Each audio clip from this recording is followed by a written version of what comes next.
In Luke 14 verses 12 to 14, Jesus stands in the midst of a banquet and issues a startling call that shakes the very foundations of social expectation and spirituality.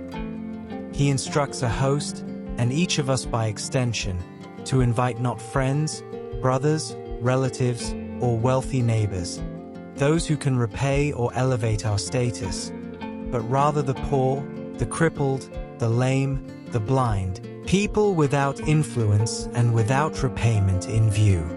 What he asks is radical because it reverses the human default of inviting those who will reciprocate, who will honor us, who will raise our social standing. Instead, Jesus says, invite those who cannot repay, and you will be blessed, for they cannot repay you, for you will be repaid at the resurrection of the just.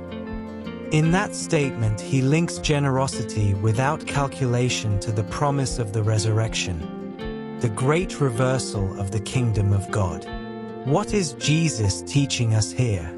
His teaching that the value of our giving, our hospitality, and our relationships in God's kingdom is not measured by return on investment, by mutual benefit, by social gain, but by the heart's surrender, by the openness of the hand, by the willingness to serve without expectation.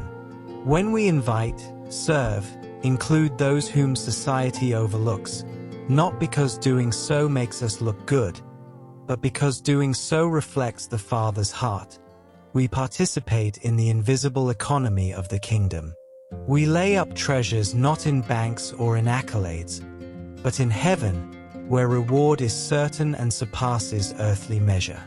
In daily life, this means our generosity must cross the lines we draw. We invite into our space, share our table, our time, our resources with people who cannot repay us, who might bring disorder or discomfort, who may not boost our image. It means seeing people not by what they can give us, but by what we can give them, and what God gives them.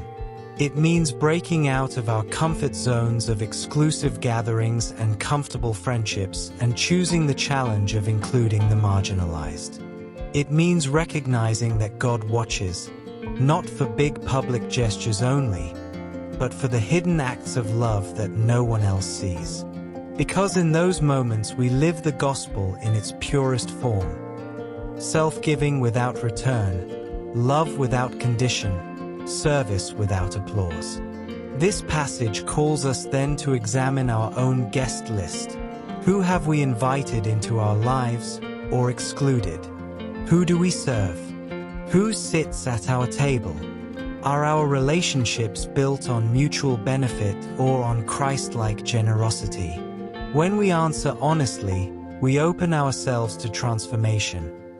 Our homes, our churches, our workplaces become places of welcome, not exclusivity.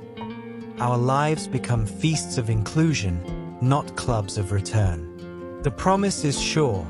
God sees every act done in secret, every invitation extended when no one else would. And in His time, the resurrection of the just will be our reward, our vindication, our fullness in Him. May this gospel stir us to uncomfortably generous living, fearless hospitality, and the radical giving that reflects the heart of God. For when we give without expecting anything back, we mirror the grace we have received and we step into true blessing.